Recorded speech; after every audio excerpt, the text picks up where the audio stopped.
안녕하세요. 투애니 여러분, 반갑습니다. 목사님께서 보시기에 좋은 배우자란 이런 사람들인 것 같다 하시면 어떤 부분들을 우선순위로 꼽을 수 있을까요? 와, 되게 어려운 질문. 좋은 배우자. 나 같은 사람이 좋은 배우자다. 자기를 사랑할 줄 아는 사람, 사랑받고 사랑을 베풀 수 있는 사람인데 그 사람의 원 가정이 훨씬 좀 건강한지에 대해서 좀 살펴봤으면 좋겠다 싶습니다. 어떤 의미냐면, 물론 하나님은 은혜를 베풀어 주시고 우리가 좀 환경이 미진한 부분에서 자라났다 하더라도 충분히 우리가 하나님의 사랑으로 그 모든 것을 극복할 수 있도록 만들어 주시지만, 그럼에도 불구하고 사람은 사람과 함께 더불어 살아가면서 영향을 받는 존재이기 때문에 그 사람의 부모님들과 또 부모님과 그 사람이 맺고 있는 관계들, 대화들, 또 어떤 방식으로 삶을 살아가는지에 대한 사고방식들, 여러 가지를 살펴보면서 이 사람이 얼마나 건강한 시민사회의 일원으로서 나와 또 가정을 이루고 소통하며 살아갈 수 있을까에 대해서 좀 생각해 봤으면 좋겠다. 뭐 그렇다고 한다 해서 너무 이제 멀찌감치 떨어져서 저 사람을 객관적으로 관찰하겠다는 시선보다는 나도 그런 모습으로 비칠 텐데 나는 그동안 어떠한 삶을 살아왔는지 좀 반추해가면서 더 나은 사람이 되기 위한 그런 작업들을 할 필요가 있겠다. 나를 사랑할 줄 아는 사람이라고 한마디로 정의를 해주셨는데, 보통 우리가 생각했을 때 나를 사랑하는 사람은 나밖에 모르는 사람 아닌가요? 그건 좀 병적인 것 같고요. 나를 건강하게 사랑할 줄 아는 사람이면 나만 함몰되어서 보는 게 아니라 하나님께서 나를 사랑하시기 때문에 하나님께서 다른 사람도 사랑하시고, 그러니 하나님께서 사랑하시는 여러 사람들과 건강한 관계를 맺을 수 있는 사람이라는 함의가 그 속에 들어가 있는 거거든요. 그러니까 이기적인 사람이 아니고, 네. 그리고 오히려 자아상이 건강해서 나의 어떤 나를 객관적으로 보지만 그럼에도 나의 연약함까지 하나님 안에서 스스로 긍정적으로 받아들일 수 있고, 또 열등감을 가지지 않고 비교하지 않는 그런 건강한 자기 사랑. 그리고 불신자 중에도 부모님으로부터 건강한 사랑을 받았을 때 실은 뭐 하나님으로부터의 온전한 사랑까지는 아니지만 그래도 우리가 생각하는 상식적인 어떤 건강한 자아상을 가지는 거는 가능하다는 거죠. 네. 예.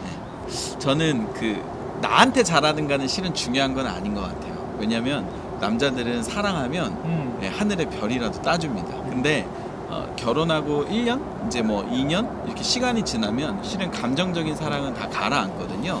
그러면은 그때는 나를 어떻게 대하냐면 연애 시절에 이 사람이 지금 가족에게 어떻게 말하고 행동하는지, 그리고 오히려 나보다 약한 사람, 이제 뭐 서비스직에서 나를 대한다든지 이 사람이 나에게 의리라 생각되는 사람에게 어떠한 태도로 대하는지가 결국 결혼하고 나에게 대하는 태도와 거의 비슷해진다. 그래서 나한테 잘하는 사람이 아니라 주변 사람들에게 예의와 인격을 갖춘 사람인가, 그러니까 그냥 모두에게 좋은 사람이 실은 배우자로서도 좋은 사람일 수 있다라고 좀 생각해 보시면 좋을 것 같아요. 그러한 나를 사랑하는 사람, 건강한 자의식의 사람은 어떻게 찾을 수 있고 어디서 만날 수 있나요?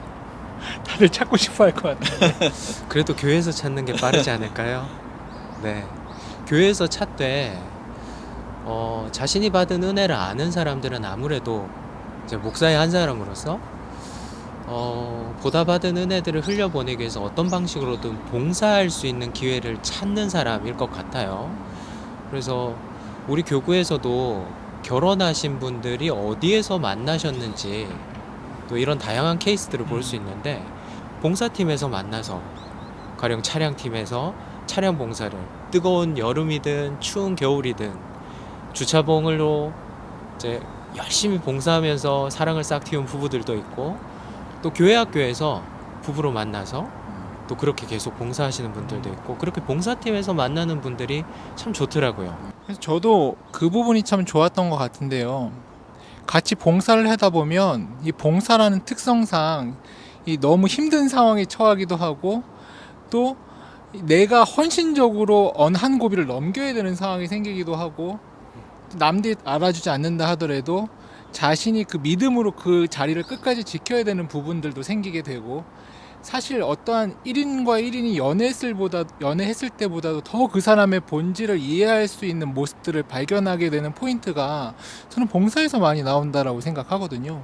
네, 봉사도 그렇고 구역 모임도 마찬가지인데 건강한 공동체 속에서 본격적으로 이성교제에 들어가기 전에 상대를 객관적으로 관찰하고 볼 수 있는 시간들이 충분히 주어지고, 또 같은 목적을 가지고 온 사람들이기 때문에 일단 마음을 열고 접근할 수 있다라는 거, 그리고 같은 신앙 안에 있다라는 것들을 확인할 수 있다는 거, 저는 그게 굉장히 중요한 것 같아요.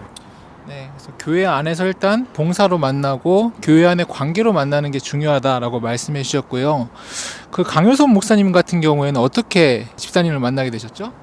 저는 소개로 만났습니다. 우리 청년들도 소개를 받는 경우들이 있을 거라는 거죠. 그래서 목사님께서는 어떠한 기준을 가지고 그 자리에 나갔고, 어떠한 기준에 내가 딱 마음에 좋아서 집사님과 교제를 해야 되겠다, 결혼을 해야 되겠다, 이런 포인트들을 갖게 되셨어요? 이 소개해 주신 분이 함부로 소개해 주지는 않겠구나. 실은 그게 일단 신뢰가 있어서 만남을 갖게 됐고, 그리고 또 이제 만나는 과정 속에 그래도 이제 그러다 보니까 당연히 제가 목회자라는 걸 알고 있고, 그러다 보니까 같이 이 길을 준비할 수 있는데, 물론 뭐 목회자로 사모로서 본인이 헌신하겠다 이런 마음을 가진 건 아니었지만, 그럼에도 불구하고 열려 있었고 그런 부분들을 서로 맞춰갈 수 있는 여지가 있었다는 거죠. 그래서 소개해 주는 분이 그래도 나를 잘 아는 분을 통해서 소개를 받을 때 이렇게 연결이 될 확률이 좀 높은 것 같아요. 네. 목사님은 그럼 어떻게 만나셨어요? 저도 제 아내와 한 공동체에서 만났고요. 그냥 오랫동안 그냥 공동체 안에서 이제 지체로만 알고 있었고, 그 이후에 교제를 시작하게 됐고 이제 결혼까지 가게 됐는데, 저도 이제 만나는 청년들마다 말씀드리는 게, 그 공동체의 모임 가운데 좀 적극적으로 들어가서 그 안에서 당장 이성을 사귀겠다 이런 것들보다 건강한 자아를 만들고 그 말씀으로 교제하는 기회들을 많이 가지라는 이야기를 해요. 왜냐하면 그렇게 됐을 때 나도 발전할 수 있을 뿐만 아니라 그 속에서 나와 같은 마음을 가진 이성을 만날 수 있는 기회들이 많이 열려 있거든요. 그래서 가급적이면 20대 우리 청년 형제 자매님들께서 구역을 많이 신청하셔서 구역 모임에 좀 더 적극적으로 많이 들어가시고, 또 아까 말씀드린 대로 뭐 봉사팀 들어가실 수 있으면 전 적극적으로 추천합니다. 예, 맞습니다. 그래서 이 공동체 안에서 그 사람을 이해하고 알아가는 그 지혜만이 굉장히 하나님께서 주신 합법적인 방법 안에서 서로를 알아갈 수 있고, 사전 작업이라고 할 수 있는 위험 요소를 많이 낮출 수 있는 그런 통로가 될 텐데요. 제가 왜 이 이야기를 하냐 하면, 사실 청년들도 이 부분을 불안해하는 거예요. 그래서 어떤 방법을 선택하냐 하면, 이성교제를 굉장히 깊이 한다거나 심지어 동거까지로 생각을 한다는 거죠. 살아봐야 이 사람을 알 수 있으니까 그 사람에 대한 이해를 내가 이런 방법으로밖에 알 수 없다. 그 사람이 힘든 상황이나 어려운 상황을 어떻게 극복하는지를 살아봐야 알 수 있다. 같이 견뎌봐야 할 수 있다.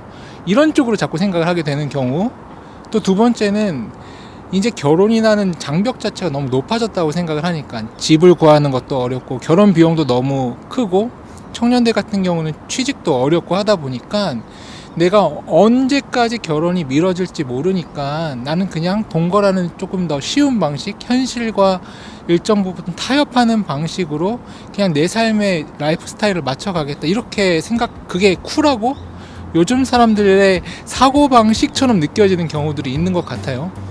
목사님께서 보시기에 이 동거를 쉽게 생각하는 우리 청년들의 마음 어떻게 보고 계시고, 그들에게 좀 한마디를 해주실 수 있다면 어떤 이야기를 해주실 수 있으실까요?